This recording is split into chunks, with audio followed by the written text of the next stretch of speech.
Assalamualaikum and welcome to Thunder Guild Podcast. My name is Abdul Qayyum, the current GM of Thunder Guilds, and today I'm here with Mr. Aaron Leong, the current tournament organizer for Master Brand. Is it correct? The CeDH Master Series, as we like to call it. Yeah. Alright. Because yeah. So Aaron, when do you start playing Magic? Actually, it's quite long ago. I started back when I was in secondary school. I was playing during 4th edition, all the way until Urza Saga. Then I stopped, and I only came back into Magic last year, actually, during the March of the Machines pre-release. Oh, quite recent. Yes, very recent. Very recent. Come very, very fast. I don't know why. So, whose idea is it the master, the CeDH master come? Actually belongs to a friend of mine, Michael. I think everyone in the community knows him. He is actually the owner of a EDH community named EDH Tambayan on Discord, and he started picking up the game back in 2020 or 2021 during COVID. And because during COVID there was no one to play with in person, so he started it to have an online spell table community, and it grew from there. And then he got into CeDH quite a bit, and because he saw that we had quite a surprisingly a large amount of players that actually interested in playing CeDH in Malaysia, so it started off with the one event in CNH back earlier this year as the first CeDH Masters. Yeah, It's in April. Yeah. Oh, it's quite nice, so right now you have another event which is next week. Correct. This week, if depend on when the video is come out. 14 December to be exact. 14 December. Yeah. Saturday. It's a reserve master, so you are gonna be you are the TO. Correct. So how it happened was really funny. Michael organized I think about 2 or 3, and then he came to me and said, "Aaron, I want to play." So I said, okay, fine, I'll pick it up. And then so I ran three more events after that. One was the CeDH Chrome Masters, which was the Chrome Mox as the top prize. A smaller one after the World Shaking Ban, which we call Ban Masters, just a small one to let people test out their decks post-ban.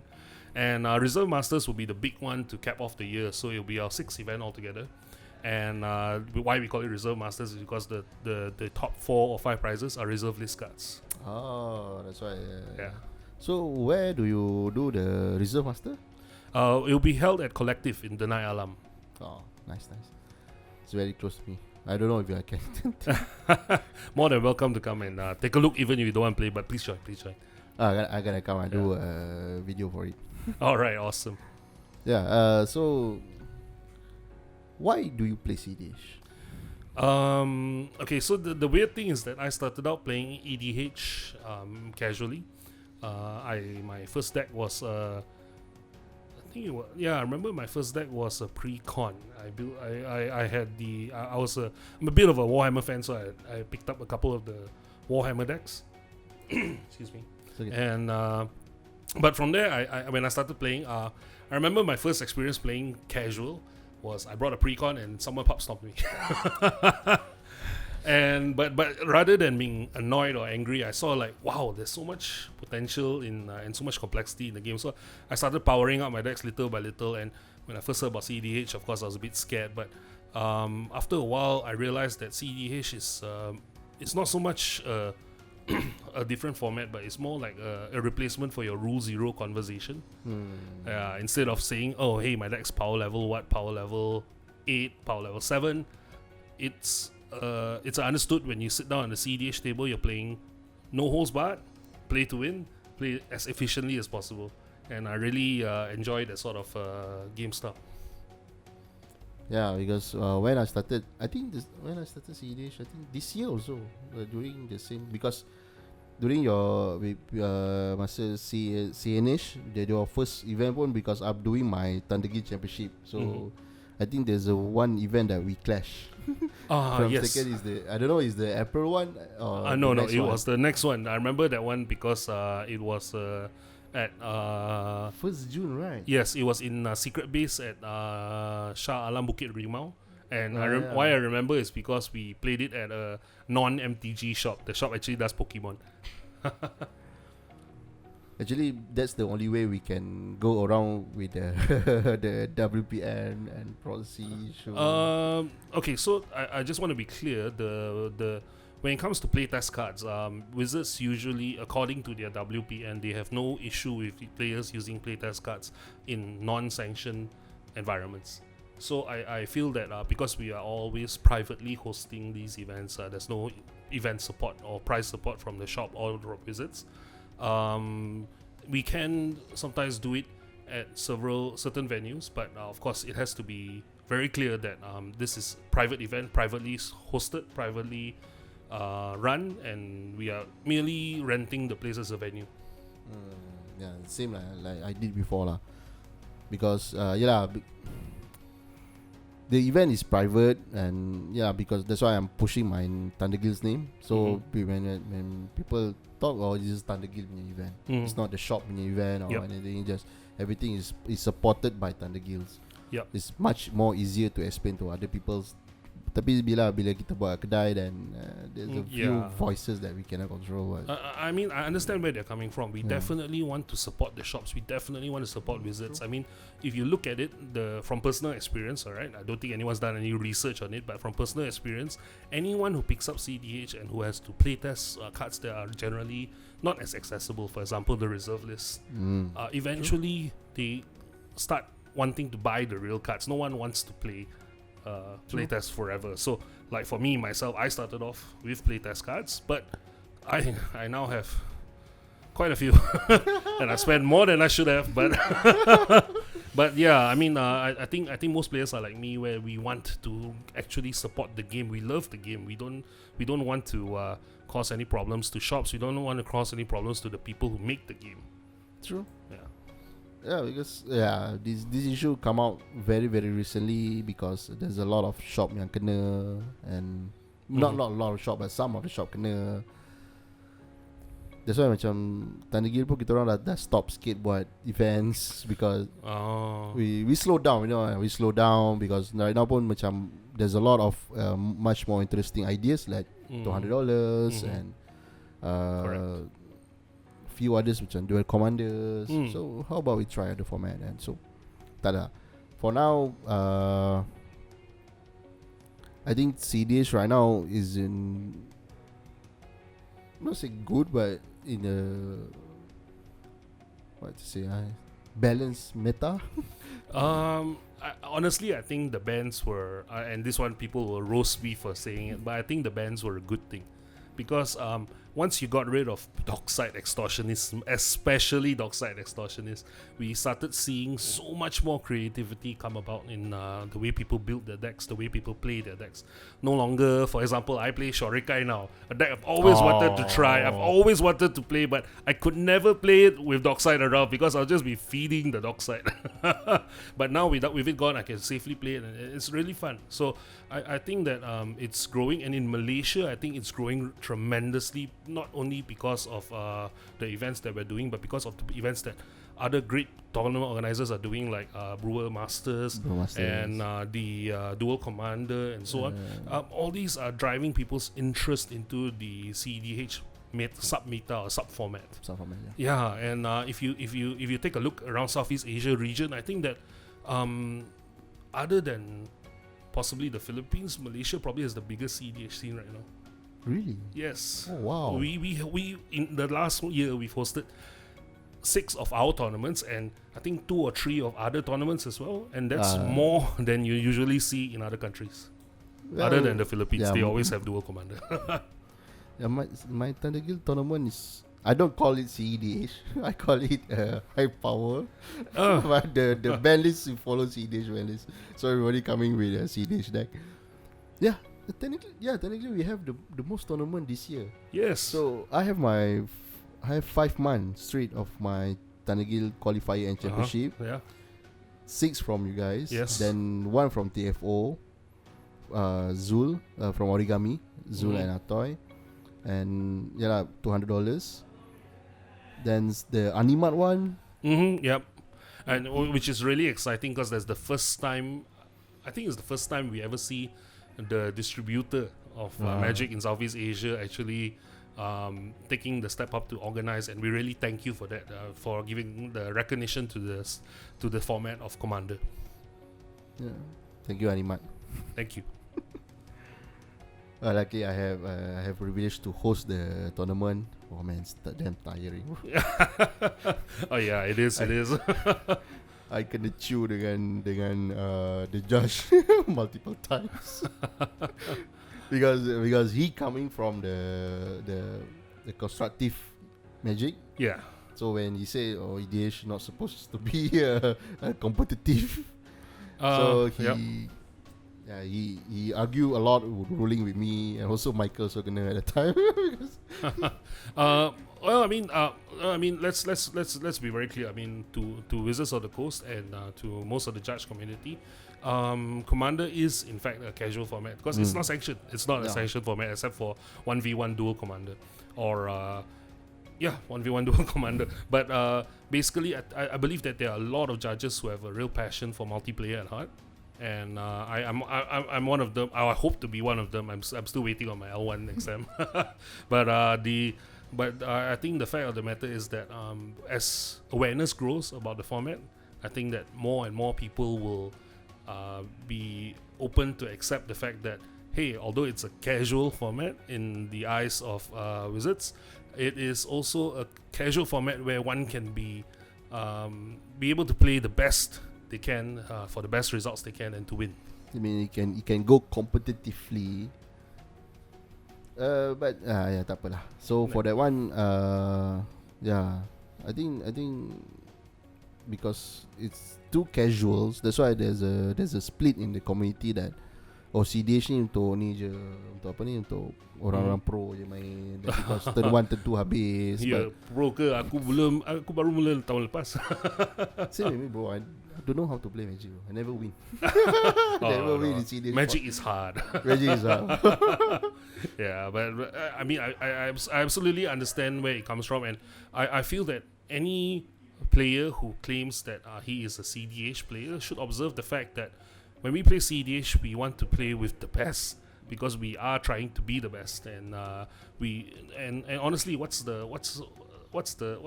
glory or honor in stomping a casual deck with your CEDH deck? What's the fun in that? I don't find it fun. I find it fun when I have to fight through and I win. Yeah. That's the true glory come from. Correct. Because when I started playing Magic, I started playing at CNH and I kena with, oh man, that time is brutal. Because I come with, I don't know those guys. I just buy the precon at that time, which is the dungeon precon, Cephris. I buy that precon, a sleeve. I even use the sleeve from Shopee with 50 ringgit. Come there and play. I'm playing with a high power Yuriko at the time and tribal Nico Bolas. Oh, he playing the Nico Bolas that can flip to a Planeswalker. So like, I still learning, bro. And this guy, let's say, I hit you, I feel, 12 damage. So, what happened? Well, I mean, it's always a feels bad situation when that happens, and that's why we always encourage people to think about if you were on the other side, how would you feel, if you were on that receiving end experience. So always treat others as you want to be treated, right? True. That's why the CDH ni nampak daunting, tapi actually it's quite fun bila main. Sebab you need to play. First of all, is the politics side of it. That one is very, very tricky to handle. That's why if you see a pro CDH player, they usually know how to navigate through politics, so they know how to get the best deal on the table. I mean, when it comes to politics, it's because we are in CDH, we're playing to win, right? Yeah. And if someone else wins, you can't win. So always, and that's, I think, the fun part about multiplayer, where you can actually, as a table, always try to optimize your chance of winning, even if it means stop working together to stop someone else.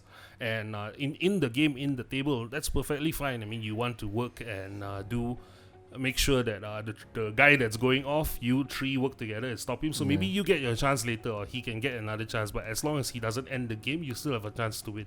True. That's politicking in in CEDH, of course. But at the end of the day, at the pod, we want to play to win. We want to win ourselves, and if someone else wins, we can't do that. So that's why we work together. Yeah.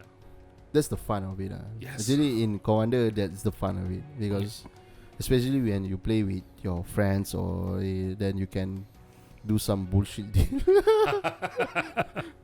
Yeah. Sometimes, I know there's some issue with king making, ruling. Not ruling, I mean like the issue with king making. But for me, I think it's part of the games. So regardless how do you want to control it, you cannot, because it's already embedded in the game. Because with the moment when you play with 4 peoples, then it's gonna come. Correct, but I mean, so if we look at I'm just referring to the webpage, the CEDH philosophy. The philosophy simply means that what's the mindset we're playing? We try to make only the plays, the short version. We make only the plays that increase your chance of winning. And we try to avoid things like spike plays, random decisions, and king making, as you bring up.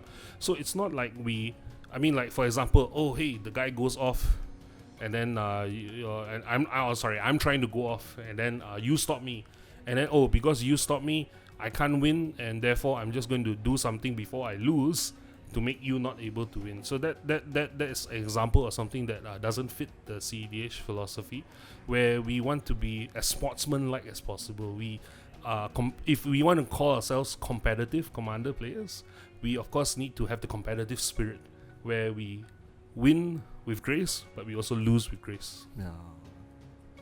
Oh, that's a great quote. Yeah. Because the issue is the competitive scene is always gonna bring out the best of people, also to bring out the worst of peoples. It's something that memang kita tak boleh elak. Memang susah lah nak control. Tapi you have to also think about it as a player. Let's say in a pickup game, do whatever you want. Nothing's on the table. We're just playing for fun. But if we are in a tournament where we've all paid the entry fee, and you want to do, you also have to consider the fact that if you are on the receiving end, like I said, you wouldn't like it, because you paid the money to be there, and to have someone do a spike play on you, it doesn't feel good. And I think as human beings, all of us, we should remember that we do to others what we want others to do to us. And if it feels bad for it to happen to us, we shouldn't make other people feel bad. We should be all playing together in the spirit of being playing competitive Commander competitively. Playing for fun, and fun is the first thing you need to tanam dalam kepala. Kalau tak fun, main buat apa? That's why, because I know there's a certain people that not in Commander lah, but in other games, that they just play to win. They did not enjoy the game at all. They just want to win. This kind of people, don't come to CEDH, don't come to EDH. Go somewhere else. Go kacau orang lain. Go kacau game lain. Susah lah. When you're obsessed with something to that point, it's a bit difficult. But I feel that it's a game. You know, it's a game. You come and play, and you don't have fun. What's the point? Especially when the guys around our age, which is we don't come out from the house like regularly. Once a week. Sometimes once a month, and once a month is a tournament. Then datang tournament, and this guy like do some bullshit move. Correct. And then sometimes the tournaments are also people coming from very far. We have Singaporeans a lot coming to our tournaments regularly. And imagine if one of them came and felt that way, then said, "Sudahlah, I don't want to come back to Malaysia anymore." Then it's not only a representation of yourself and your community, it's also representative of Malaysia. Then how you gonna grow our community if Correct. we have sometimes we need to take action lah. We start with ourselves first, then we try to fix around the community, so that we have a healthy community that we can propel this game, the game that we love, we grow up with. to a next level. Yeah, that's what we all hope for, right? We want our hobby to grow. We don't want our hobby to shrink. Then later die Yeah. like that. And then all the cards oh no. Oh man. Yeah, no, may that never happen. May that be 100 years of Magic. Then after that, I'm no longer here. I don't know lah. So what is the future for Master Brand next year? Well, there will be some changes happening. I believe that I can't really talk about it right now, but we do have major plans for next year. And the important thing is that our objective, as always, is to see competitive EDH or competitive Commander grow in Malaysia and even throughout Southeast Asia. And we really, really hope that by taking the first step this year, we have a lot more room to grow. Hopefully we have our own Pro Tour. Oh yeah, and it's the end goal, man. Yeah, because right now there's a hype around Flesh and Blood. That's why when I see their tournament have like Pro Tour London, I'm like, but the one thing that Magic have that Flesh and Blood doesn't. I mean, no offense to Flesh and Blood, it's a really great game. But one thing that Magic does have is multiplayer. yeah. Flesh and Blood multiplayer is very clunky. I played it. It's called Ultimate Pit Fight, but it's very it doesn't have the enough interaction like Magic does. It doesn't have, because it's very Flesh and Blood is a very straightforward game. It's literally like you hitting each other. The basic mechanic of the game. It's a fighting game. It's a fighting game. So that's why when you playing 4 people, it's kind of clunky lah. But I don't know. I'm gonna try it. I already try it, but I'm gonna try to build my deck properly after this. Yeah, but I mean, MTG has a real huge head start on Flesh and Blood. I mean, we're talking about something that's 30 years old at this point. One of the most complicated games in the world. So I think that as much as I believe Flesh and Blood is a great game, I think that Magic currently really has the edge, and I'm really glad to be here as part of it. In terms of gameplay, I must agree that Magic has the best gameplay. The gameplay mechanic of Magic is nothing that none of the TCG can compare. I play everything. I play Pokemon, Flesh and Blood, Digimon, Sorcery. What else? Star Wars also play. Wow, you really tried a lot. I play One Piece. I play, except for I play Yugi. I play Grand Archive. Grand Archive. I know how to play, but I didn't play. I didn't like the cut of the card design, Shadowverse. I try everything because I want to know: is there a game that I can compare with Magic? There is really none. That's why I really, really like Magic. I really want to pursue Magic right now. Maybe not right now, but I'm tired. I already organized so many tournaments this year. I'm fully confident that Magic will still be around when you have the strength to come back. And I just want to give a great shout out to Wizards for making such an awesome game. Thank you, Wizard. Thank you. Sponsor me. Alright, I think that's it, Aaron. Alright, man. Thanks, man. Thank you for coming. Thank you for lending your advice for us, and you helping me a lot during the Animat tournaments. You and Michael's. For Michael's, I'm gonna invite for another different episode. Oh yeah, definitely. I think he'll love it. But and thank you so much for having me. Thank you. And so for you guys, thank you for watching. Like usual, please like, comment, subscribe, share, and we will see you next week. And for those who come to the Reserve Master, so we'll see you there. Thank you. See you. Play CeDH. Play CeDH. Ciao. Bye.